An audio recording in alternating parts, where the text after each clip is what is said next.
गोविंद ये जगह ठीक नहीं, यहाँ बैठ। तो गोविंद वहां बैठने लगे तो फिर से उठा लिया, ये जगह ठीक नहीं, यहाँ बैठ। और ऐसा करते करते पूरे आंगन में घुमा डाले इंद्राणी और फिर एक जगह पर ले जा करके पीढ़े को उल्टा रख दिया और कहा कन्हैया यहाँ बैठो। और गोविंद वहीं पर बैठे। बैठते ही कन्हैया ने कहा भैया बड़ी तेज की भूख लगी है, जरा कुछ खिलाओ। इंद्राणी ने कहा कन्हैया अभी कदली वन से बढ़िया ताजे ताजे केले के फल लेकर के आई हो, तुम कहो तो भोग लगाओ। भगवान ने कहा लगाओ भैया।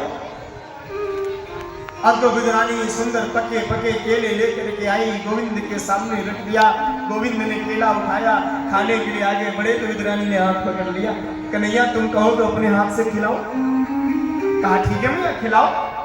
अब तो विदुरानी केला उठाती हैं, छिलका निकालती हैं और प्रेम में इतनी विभोर है कि वो सही नहीं है। केले को छिलती हैं, गूदा निकाल के फेंक देती है, छिलका गोविंद के मुंह में। और गोविंद कह रहे हैं मैया बहुत मीठा है। हाँ मीठा है गोविंद, तो एक और खाओ ना। फिर छिलका निकालती है, गूदा फेंक देती है, छिलका गोविंद के मुंह। और ऐसा करते करते कम से कम 30-40 केले के छिलके विदुरानी ने गोविंद को खिलाया। अब विदुर जी महाराज मार्केट से होकर के, बाजार से होकर के आए, देखा विदुरानी को केले के छिलके खिला रही हैं। तो विदुर जी ने आवाज लगाई अरे विदुरानी पागल है कि ये का?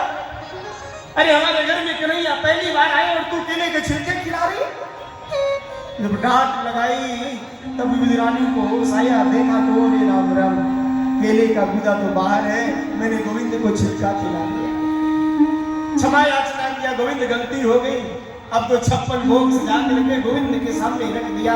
माखन मिश्री मेरे गोविंद को बड़ी प्रिय है तो माखन मिश्री भी रख दिया।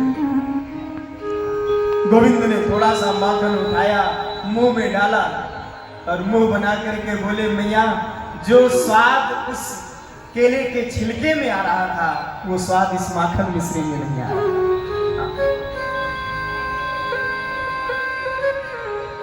गोविंद से पूछा गया गोविंद आपने भोजन कई जगह किया होगा,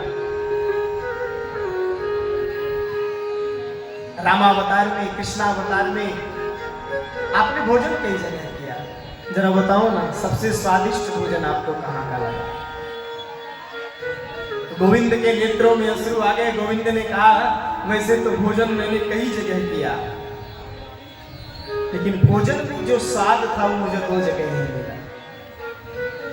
एक बोले रामावतार में सबरी मैया के पास गया और जो स्वाद सबरी मैया ने अपने जूठे बेर मुझे खिलाए थे, जो स्वाद उस जूठे बेर में मिला था वो स्वाद मुझे आज तक नहीं। विदुरानी ने मुझे जो केले के छिलके खिलाए थे वो स्वाद मुझे आज तक नहीं मिला। भगवान को तो आप क्या भूख लगा रहे उससे मतलब नहीं, आपके मन में भाव क्या है? भगवान आपके भाव के भूखे, भाव से भगवान को जो भी चढ़ाइए भगवान उसे स्वीकार कर लेते हैं।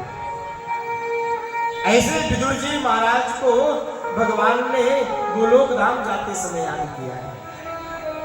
देखो भगवान को जब भक्त याद करता है ना और मन से याद करे तो भगवान भी भक्त को याद करते हैं। ऐसी कोशिश करें कि भगवान की याद हर पल बनी रहे, निवेदन करें भगवान से हर पल